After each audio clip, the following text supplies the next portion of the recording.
बच्चों, क्लास 8 की नज़म सच्चल सरमस जबेत सिंधी नज़म है ये। इसकी आज हम आपको समझानियाँ तशरीहात करवाएंगे। नंबर 1 शेर है, शाल न वसीन होत बियो सब मून विसरे, मुँह के ताइन मौत हुनियन अखियन में। हवालो, ये शेर आसान सिंधी किताब जी नज़म सच्चल सरमस जी बेत मान वरतल आहे, जंहिं जो शाइबा सच्चल सरमस्त आहे, जिन जो मक़सदु हेठि ॾिजे थो।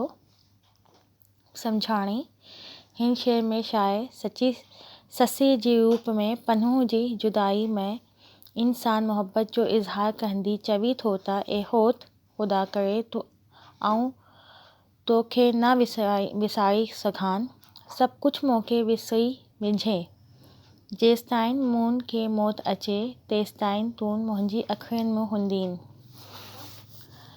नंबर 2 मुंहिंजो अंदर अध कियो फ़ना हिन फ़राक, मरी थई मुश्ताक काकर वल्ही जी।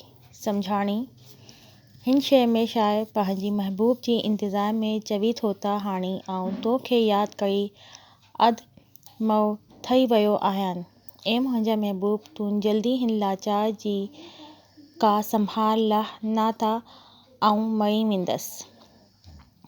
नंबर 3 आरी जी अचन जी रोज़ निहारियन ला आणींदसि अल्लाह मून सर सदके कियो।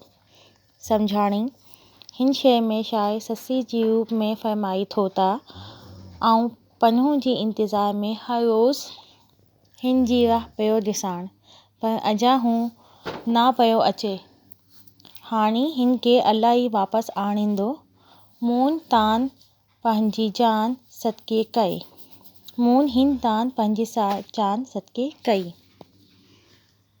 आगे देखिए, सारी शहर भंबोर जी छड़ी लोक लज़्ज़त, थोड़ी दई को न को माण्हू आम इज़्ज़त, तई सा सिहत भेड़ भावर चा अचयन। सम्झाणी, हिन शेर में पढ़ूं मुखातिब थींदी चवी थो त तूं खां सवाइ सजी भंबोर शहर मान मज़ो ख़त्म थी वियो आहे, हिते जा माण्हू बि हाणे इज़्ज़त न ॾियनि था, ऐं मुंहिंजा घड़ियनि जेकॾहिं तूं वापसि मोटी अचनि त इहे सभु ॻाल्हियूं कोड़ियूं थी पवनि ऐं आऊं भेड़ तंदुरुस्त थी विझां।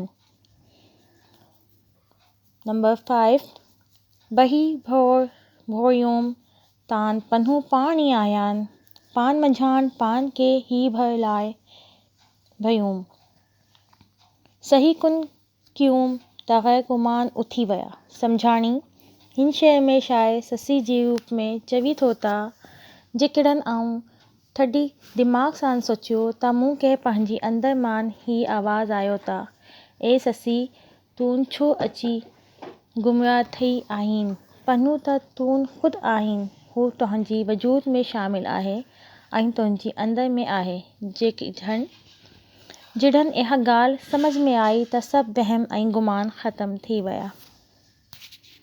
बच्चों, ये समझानियाँ सारी तशरीहात आप अपनी एक्सरसाइज बुक्स में कॉपी डाउन कीजिए।